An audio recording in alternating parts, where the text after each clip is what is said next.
are you doing? Excellent, bro. How are you doing, bro? Doing good. All right. I'm sitting here with someone who truthfully needs no introduction. Local legend here in our scene.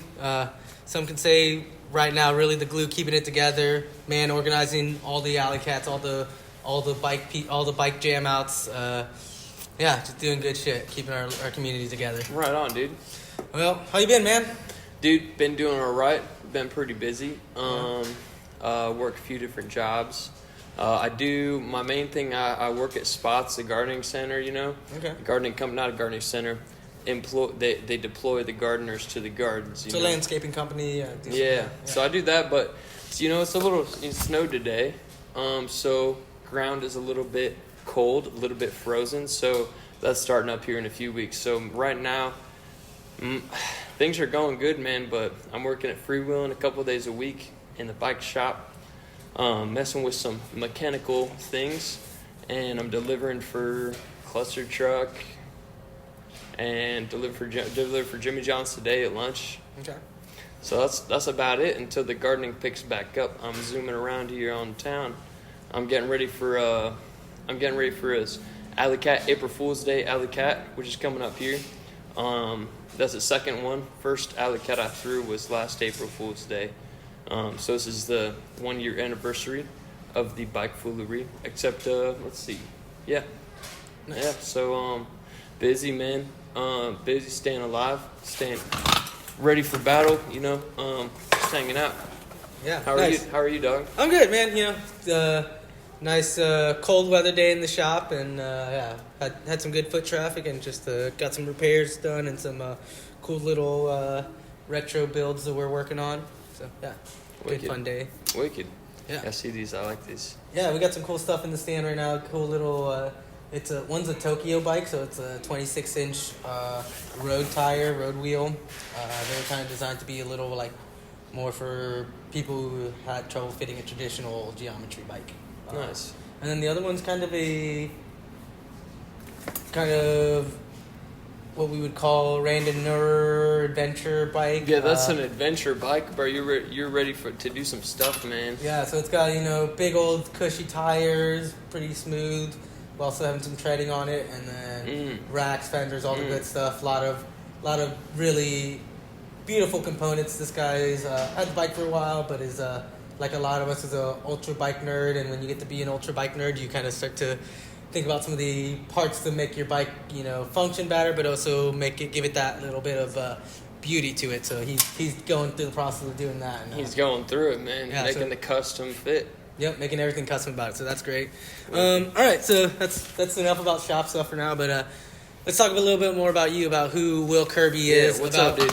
About how do you get to become the legend you are, and how what really sparked the love of bikes for you? Right on, dude. The legend talk, bro. It's overwhelming. Thank you very much. Sorry, man. I'm not trying to boost the ego. You're flattering me, bro. Dude, I don't know, man. So bicycling in general, I mean, I don't know. Every parent gets their kid on two wheels at some point. For me, I was like 4 probably. I remember my older sister, man. I remember being in the driveway, and I'd seen them riding their bikes, and I remember really wanting to get on it. And I got on one day, and my sister, I remember just like those 2 hours. Her name's Megan. She's super cool, and I just remember her like holding the seat and the handlebars and running back and forth until I could hold on by myself, man. So that's where I got on the bike. A lot of people get on the bike as a kid. Not a lot of people get on a bike until they're adults, actually. That's something I found out later in life. It's like, I'm meeting a lot of people I haven't ridden before. I think, more so now. You know what I mean? Yeah, more so now, for sure.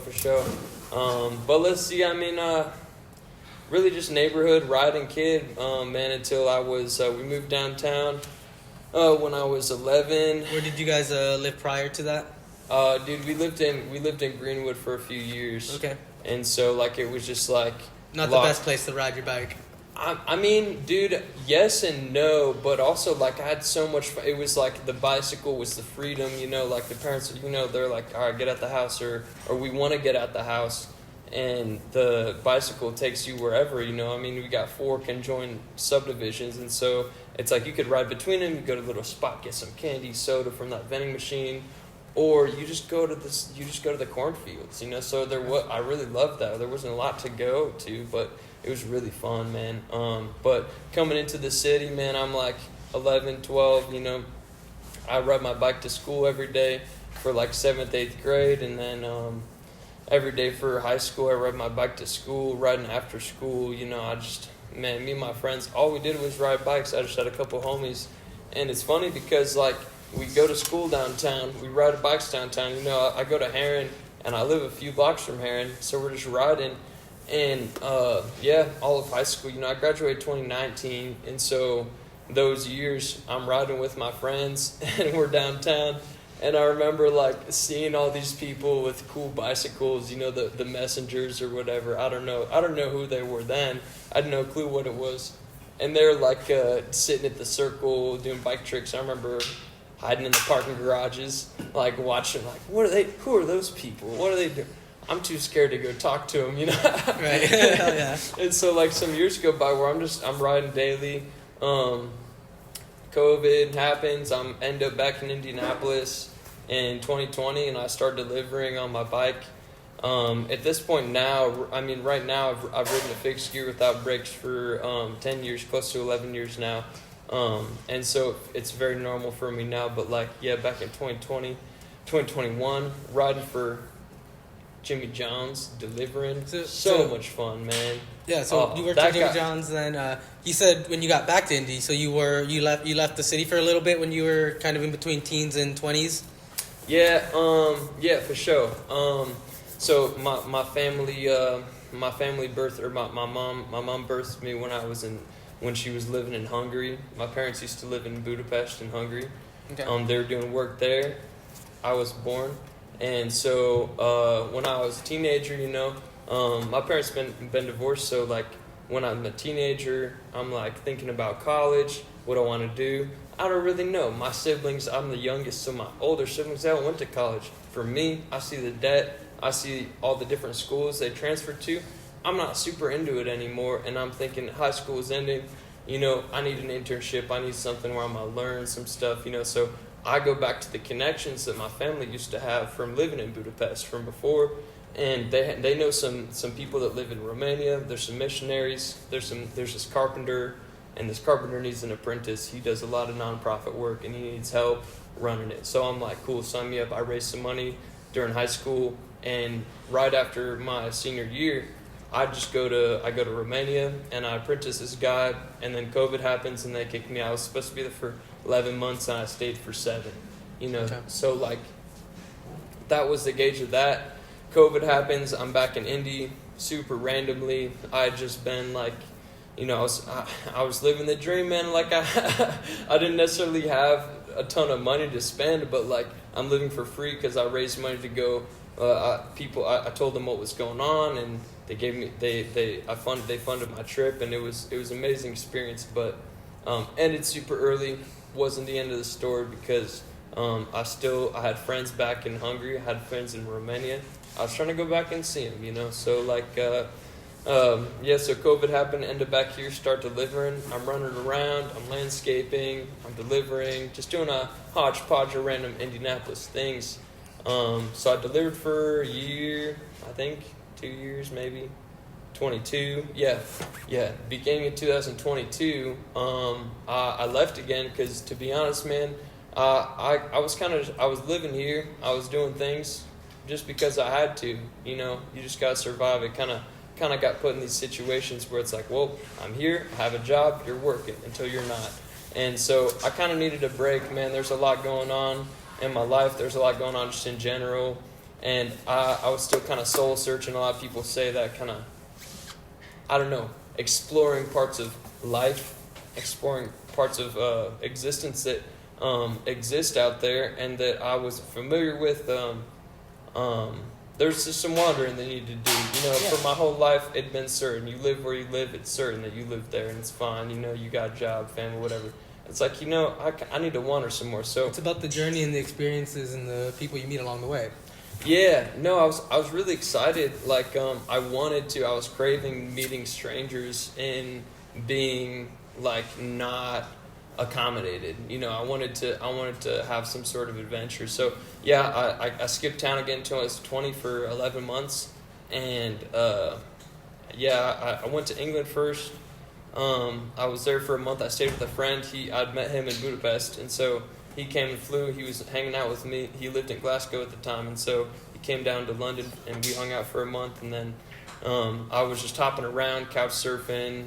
I was in Budapest for 3 months. I was in England for 3 months, and then I was in Romania for a month, and then, you know, I was just hopping around. It was 11 months of just running around, seeing some people, you know. So I've been back here for 2.5 years now. Yeah. And I've just been delivering, working. I worked Tinker Street for years, so yeah, that's just my over the seas travel, initiated because of my parents, and then it's prolonged. You know, it's been a prolonged feeling of, you know, wanting to go do some adventure because, life kind of took over. I wasn't allowed to adventure, and then I wanted to, and then, you know, yeah, no, it's a weird story. It's hard to tell. I don't know.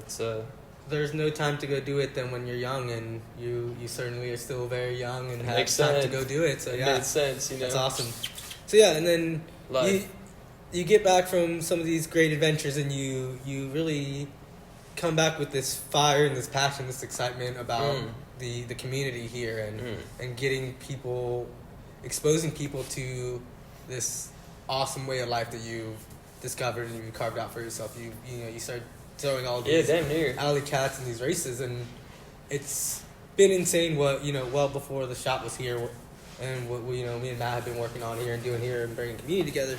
You were already kind of putting some groundwork in that, doing that, getting people back together in the picture community and riding, because people weren't really hanging out during COVID, and especially after COVID and a little bit before COVID. Definitely before COVID. The community wasn't really there anymore because of some stuff. Yeah, comparable to a lot of other cities that things didn't necessarily go away. You know, there's, I don't know, like in Indianapolis, it's hard because the base of people that are down here living in like around an area like this, they're not all like most people. And this isn't bad. This isn't a bad thing. I'm just saying most people depend on cars. Most people live their life in these metal boxes, these metal cages. That's fine, but like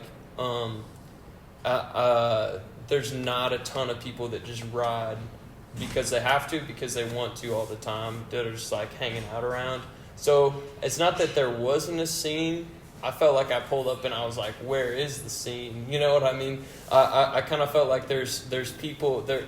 The more I started making a flyer, inviting strangers, make a race, make a ride, make this, go to this place, invite these people. It's like the more I've been doing that this past year, because it's been 1 year. So February, April Fool's Day, or not April Fool's Day, sorry, Leap Day. Last 2024 had a Leap Day in it. That was supposed to be today, February 29th. It's March 1st now, but today was supposed to be Leap Day. That was the first event that I had a flyer for and invited people to last year. And since then, there's been other things. But the thing is that it's not that. What was the turnout for that first event? The first event. The first event, it was a fixed gear only. Not because I'm some sort of fixed gear Nazi, but just because that's just what I ride, you know, like, so I invited people that ride fixed gears out, and, dude, you were there, weren't you? Yeah, I was, and I seem to remember there's like 10, 15 people that pull up on a fixed gear, I think. A decent turnout, yeah. It was, dude, it was all right for not necessarily knowing what's going on, not necessarily knowing everybody or anybody. And in years past, like, I have memories of, you know, other people trying to throw some of these alley cats, and, you know, it was a toss-up if it would even happen, because we, you know, wouldn't even get enough people showing up to actually make a race happen, right? There was barely enough people to even place to make the race happen, let alone enough people showing up. I don't know. Like, people would go through all this effort to make these happen, and, you know, maybe 8 people would show up, but of those 8, only 3 were like, oh yeah, I'll race, and everyone else like, oh no, I'm not, you know. So it's been an amazing transformation to see people come out and show up and sign up and compete and race. Right on. Yeah. So you have been one of the people that have been able to make that happen. Right on, dude. Since that, some other folks have stepped up, and we've had a couple alley cats since then now, right? One other one. Yeah, let's see. I mean, the turnout's always going to be a toss-up because what happens is you invite people to do something that has very low certainty. It's like, what is going to happen tonight? I don't know. It's an alley cat, So the people that are going to show up, they're down, And here's the thing: if you're doing a weekday race, if it's raining, if it's cold, if it's dark, if people just got off work, man, who's going to show up? I don't know. So yeah, dude, the April Fool's Day last year, 20 motherfuckers pulled up and it was awesome, amazing race. But, the next one I did, I thought that was awesome. The next thing that happened, I had another one and I didn't necessarily plan right for it, but whatever. There was only 5 people that came to race. And I was not insulted, but it was a learning moment because you can do a lot of things right and you still won't get people to come out to these races because it's like you want to get, it's like, what is all this about? What is it even? It's like community engagement. Yeah, we got to get people hanging out, talking, whatever. It's like, I don't know, you want to get people together. You want to get people that are obsessed about bikes together. All right, how do you do that? Oh, I don't know. Well, you invite them to something. Well, there's a lot more than just an invitation. It's like, well, what else was happening that day? There was all these other festivals going on in town. All these people that called me like, I can't come. I'm going to this. I'm going to this. I'm going to this. So I was like, all right, it makes sense. But yeah, man, super fun overall. Super fun, man. Throwing these races and for getting those, people around. For those that don't know what an alley cat is, give us a quick alley cat race. What is up, chat? How are we doing out there? I hope you're having a great time. Thank you for watching. It's not a live stream, by the way. We're at Bike People. What? It's not a live stream, by the way. Oh, whatever. What up, chat? Anyway, okay. Yo, come say what's up. No? Not on camera. All right. Anyways, okay, but yeah, continue on. What's an alley cat for those watching? Yeah, so an alley cat, it's a race. And because, why would you throw a race? Well, it's a race that's simulating the bike messenger experience. And so what are bike messengers? Well, for work, for money, we get all of these packages, all these deliveries. You got to take them wherever they're going, whenever they're going.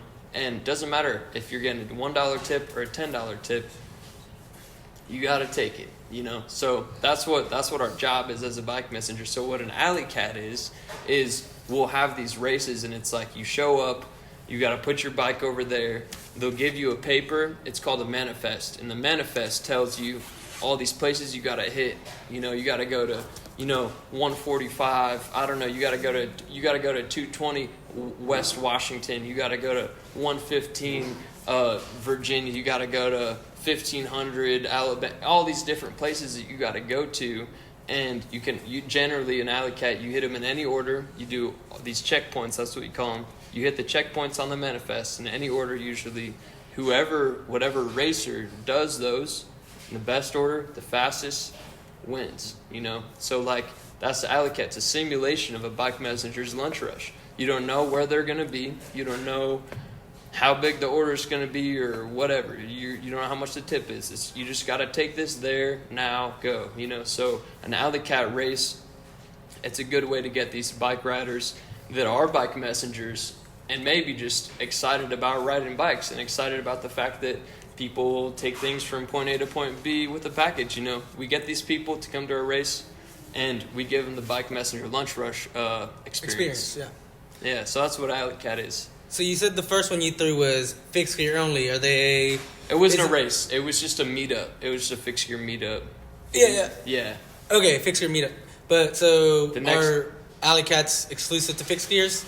Yeah, so, you got to think about it. That's actually a really common misconception. I'm glad you brought that up because bike, messenger work, courier work in general, delivering packages, delivering food, delivering all these things, it's like this isn't just specific to riding a fixture. This is like if you're on a bike, bro. There's bike messengers in some cities on these mopeds. There's some people on e-bikes. It's whatever, So literally, most people that deliver food aren't on fixed gears, but the fixed gear riders are the cockiest people. So that's why everybody thinks that a bike messenger is a fixed gear rider. All right, awesome. Yeah. And also, but we're in a flat city. You don't need gears, so I ride a fixed gear because there's no hills, man. Like, I mean, like if I'm in San Francisco or I don't know, man. Like, yeah, not all bike messengers are ride a fixed gear or single speed, but it's very easy to here. Low maintenance, very low maintenance. Yes. For me personally, I've always said that I ride the fixed gear because and I use the comparison of driving a automatic versus driving a manual car, right? When you're driving a manual car, you can really feel the vibration and the where you're at, and you're so much in tune with the car because you're watching your shift point, you're paying attention to the car, you're listening to it, and you're pushing in on the clutch as you're going into gear or shifting whatever, and so yeah, and I feel the same way about my fixed gear, right? Like, in order to slow or stop my fixed gear, I have to physically fight that back pressure of the pedals, that forward rotation of the pedals, by pushing and forcing those pedals backwards and slowing them down. It's the ultimate game, to be honest, man. Like, one of the biggest things I've come to realize is that riding with two wheels on a bicycle, this human propelled thing, it's like, all right, it's universal. You're all doing the same thing, but then you get into the nitty gritty, you get into very specifics. I've found that riding a fixed gear without any brakes, you control the bike completely different, or you're looking at where you're going. That's what I'm trying to say. You look where you're going completely differently than if you have the capability to stop immediately. When you're stopping 10 feet from now, you know how hard to pull the brakes, and you're looking this way, that way. But if there's not any brakes, if you're feeling, got to slow down a little bit, you're watching, your speed all the time. And how you ride is, if I can't stop immediately, I just change directions before I need to stop. So, like, that's how we ride. And it's like, when you're in the city, if you're riding a bike with brakes, you're stopping when you need to stop. And if you ride a fixed gear, you turn before you need to stop. You're looking for all these alternate routes. And if you don't need to stop, then you don't. It's very, very, very efficient. Yeah. Riding and bicycles. You find that it's a line, bro. Yeah, you find that line. You find that way to go around. Yeah, exactly. Yes, it's very much like you're flowing on a street show, right? You're bobbing and weaving in and around those trees. Same deal when you're finding your efficient lines and you're just flowing with it and getting from point A to point B. Yeah.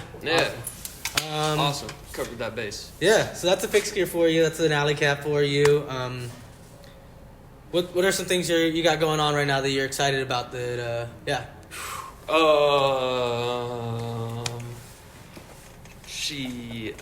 Let's see. This coming Friday. What's going on this Friday? Tell the people. Man. This Friday we got at the Bike People. Wait, hold on. That's where we're at. Right now. Yeah, so where are we? We're in the Bike People shop right now, right? Yeah, we're in the Bike People shop right now.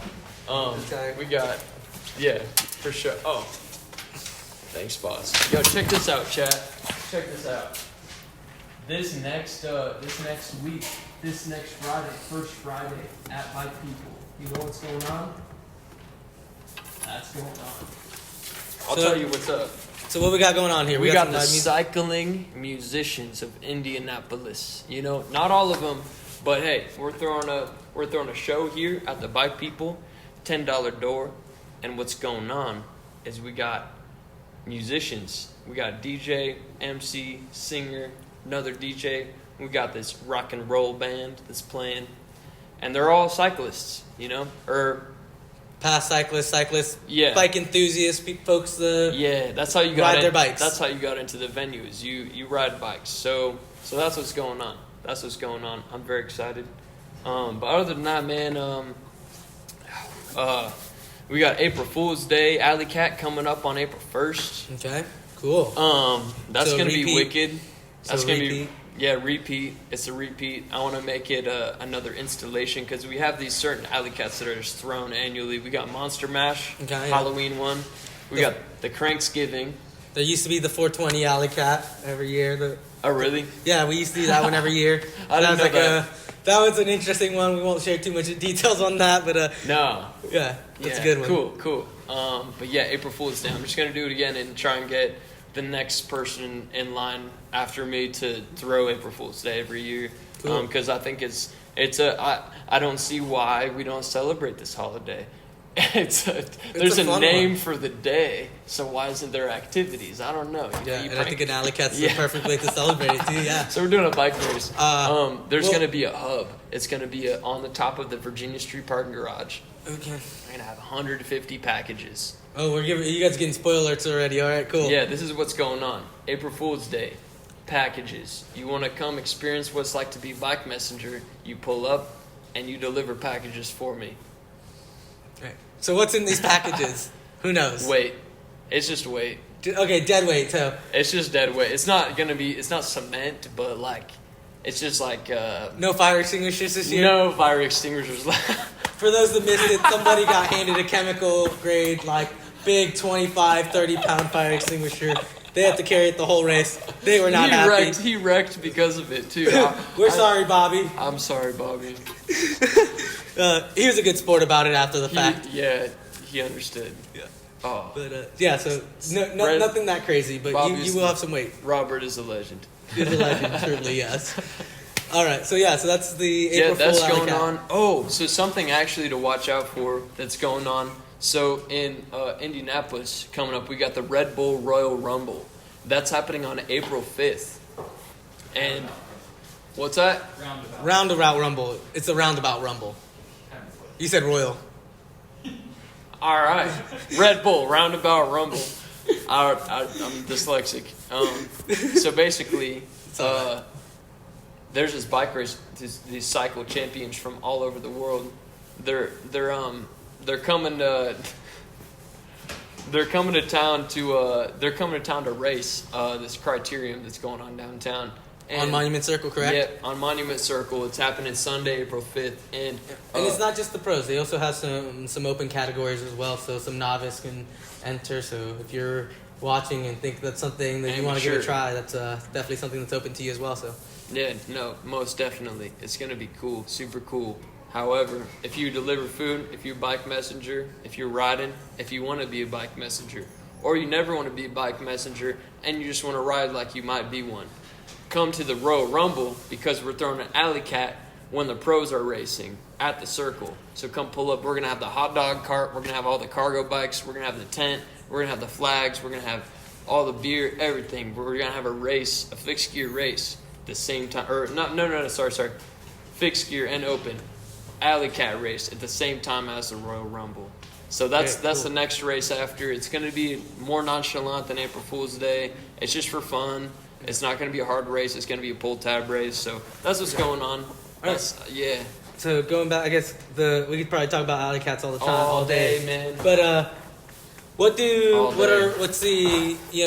say someone shows up to one of these alley cats and they get first, second, third, whatever. What's like our typical prizes, or what do they get for that? Yeah. What are their efforts rewarded with? Yeah. So here's the thing. You can have all sorts, like a very unorganized alley cat is going to end up having just cash prizes. Everybody's going to do cash pool. You enter $5, winner gets everything, So that's going to be that's the situation.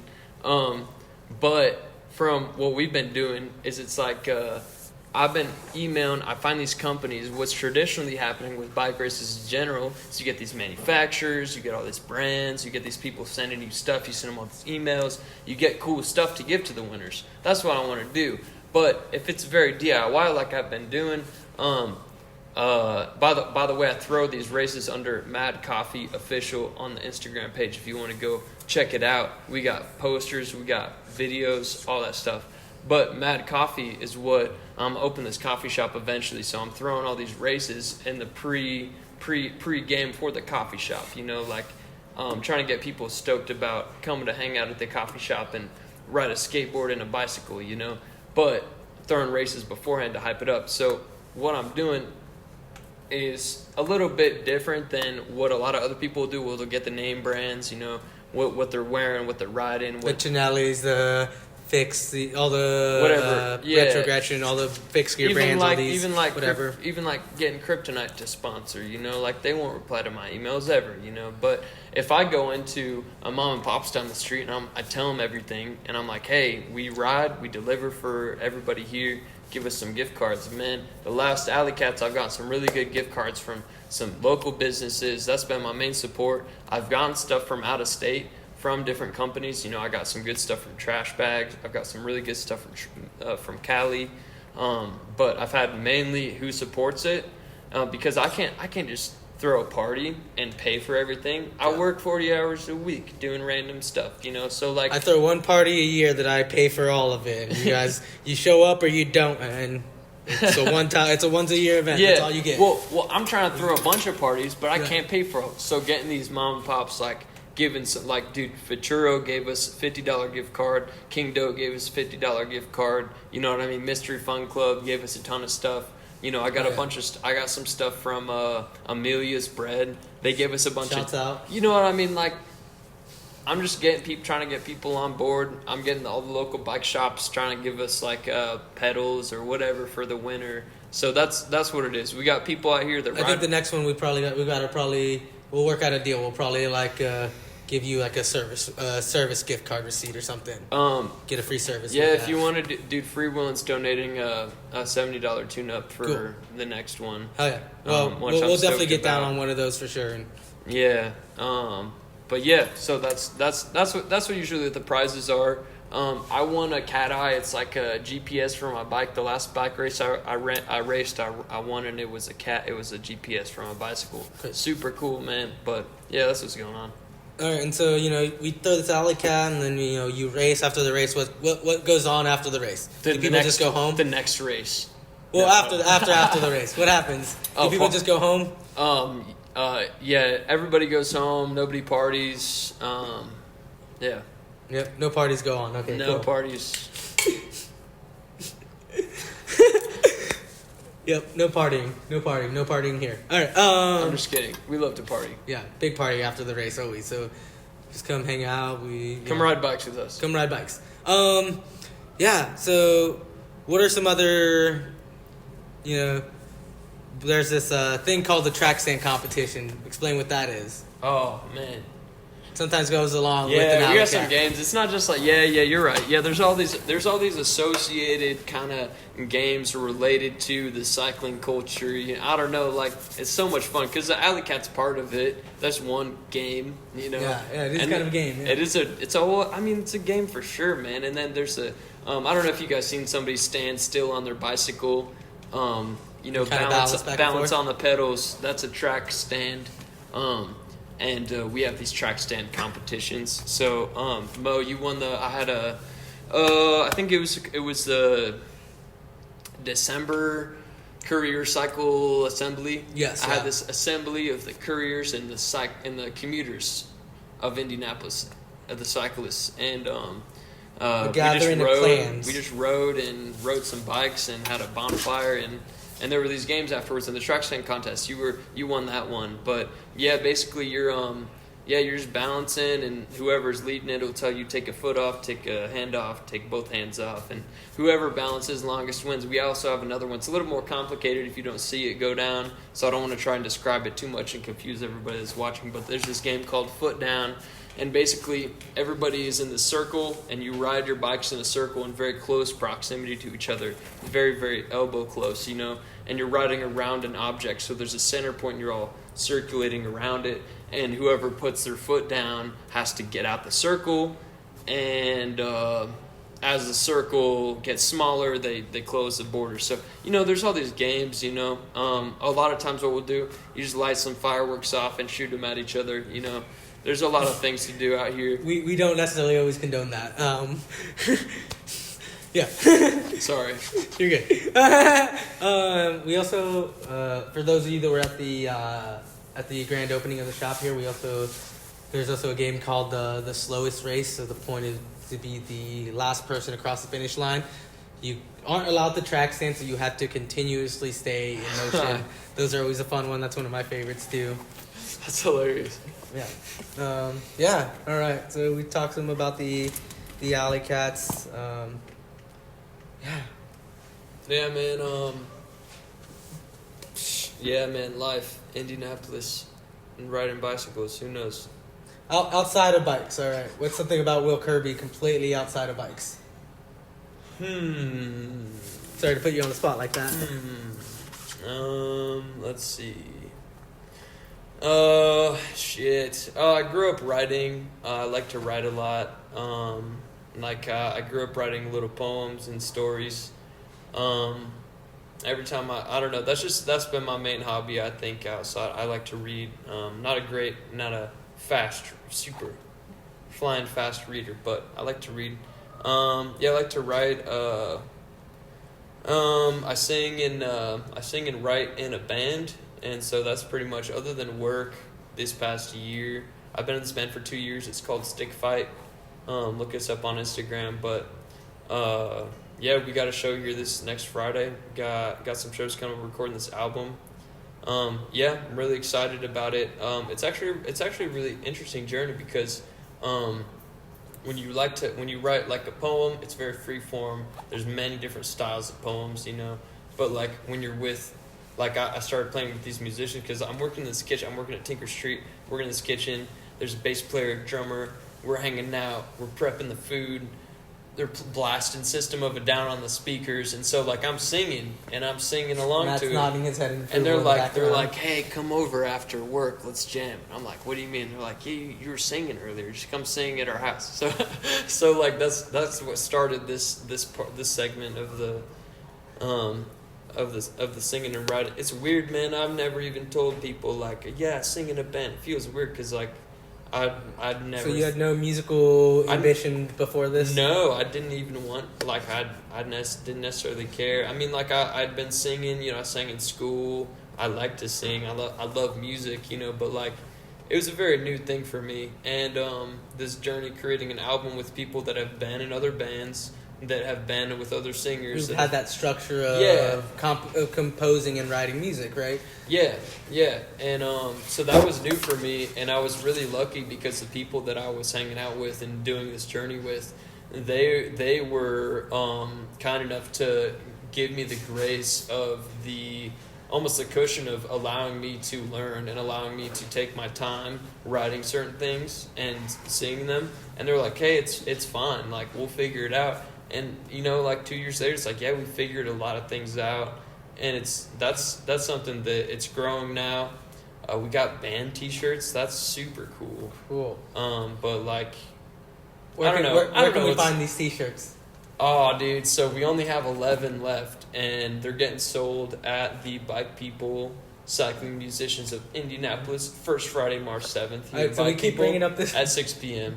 We keep bringing up this First Friday event that's coming up quickly, so I guess we're kind of putting a rush on Matt to be able to get this video and this episode out on time now. But no worries. Oh shit. But anyways, first time with other musicians, and it's a cool experience. I don't know what's gonna happen.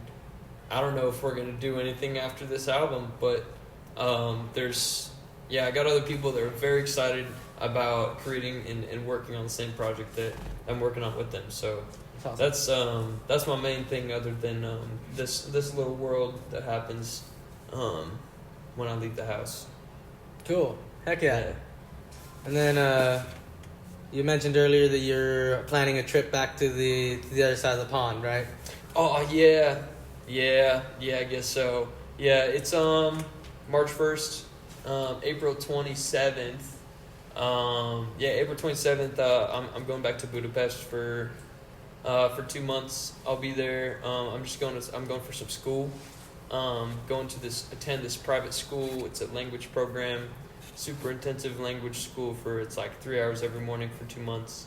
So, just going to learn some words that I don't know. Hopefully get a better grasp on it. Because, man, I don't know. I really want to be educated, but the American school education industrial complex, it's very daunting. It's very intimidating almost for somebody that doesn't have a certainty of money or excitement about doing the whole career and doing a whole education, a whole diploma, a whole 4 years. It's very expensive. There's a lot of debt. There's a lot of uncertainty. So I know I want to be a better writer. I want to learn more words, and so I'm going back to Hungary because I want to learn a second language. It's not Spanish. that I know the most of right now. I know the most Hungarian right now. 300-400 words right now. I understand. Wow. So I want to make that a lot more because if I want to, every time I've learned Hungarian words, I learned more about the English words because they don't necessarily always translate identically. It's like you relearn derivatives every time you learn a new word. I'm not very well educated myself, so no, you're good. What does I know like a lot of languages kind of can be based or stem off of like Latin and stuff. Yeah. Where does like the language that's like Hungary is spoken in Hungary? Where's that kind of based off of? Yeah, so Hungary's north of Italy. They speak Magyar. It's like, or what Americans call Hungarian. Mongar? Magyar. Monyar? Yeah, something like that. Sorry, okay, yeah. No, you're good. So it doesn't necessarily come from Latin directly or Greek. So I do a little brief history lesson, I guess.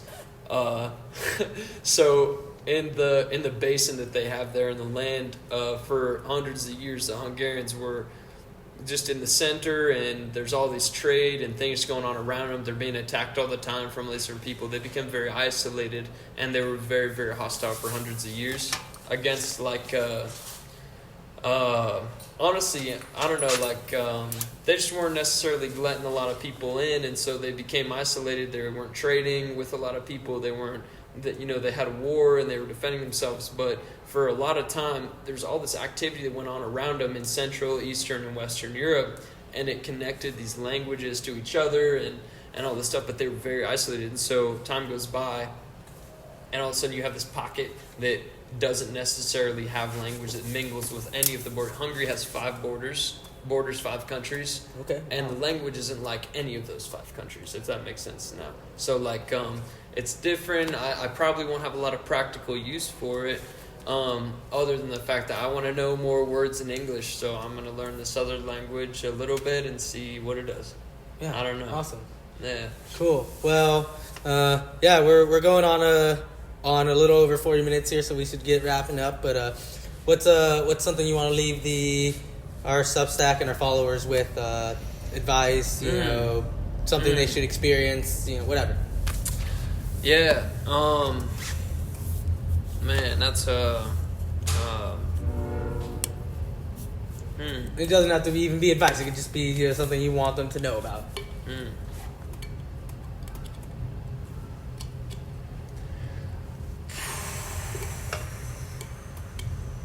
Man, I don't know, dog. That's a hard one. What do you want? Oh, man, wow. I don't know, man. Just beware.